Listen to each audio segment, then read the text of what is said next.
ஏன் வேல் வச்சு பூஜை பண்றோம்னா, சாதாரணமாக வேலுக்கு பூஜை பண்ண முடியாது. உங்க வீட்டுல வேல் இருக்குன்னா உங்க வீட்டுல முருகன் இருக்கான்னு அர்த்தம். உங்க வீட்டுல வேல் இருக்குன்னா சத்தியமாக சாட்சாத் அந்த செந்தில் ஆண்டவன் வீட்டுல இருக்கிறான்னு அர்த்தம். அந்த வேலை சாதாரணமா பூஜை பண்ண முடியாது. காரணம், முருகனுடைய உத்தரவு இல்லாம பண்ண முடியாது. சாமி சொன்னார் அருணகிரிநாதர், இந்த வேலுக்கு யாரெல்லாம் பூஜை பண்றா, சுரர்க்கும் முனிவரருக்கும் மகபதிக்கும் விதிதனுக்கும் அரிதனுக்கும் நரதமக்கும் உருமிடுக்கன் வினை சாடு.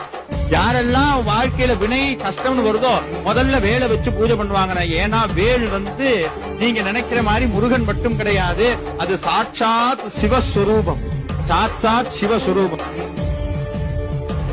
ஏன் வேல் வச்சு பூஜை பண்றோம்னா, சாதாரணமாக வேலுக்கு பூஜை பண்ண முடியாது. உங்க வீட்டுல வேல் இருக்குன்னா உங்க வீட்டுல முருகன் இருக்கான்னு அர்த்தம். உங்க வீட்டுல வேல் இருக்குன்னா சத்தியமாக சாட்சாத் அந்த செந்தில் ஆண்டவன் வீட்டுல இருக்கிறான்னு அர்த்தம். அந்த வேலை சாதாரணமா பூஜை பண்ண முடியாது. காரணம், முருகனுடைய உத்தரவு இல்லாம பண்ண முடியாது.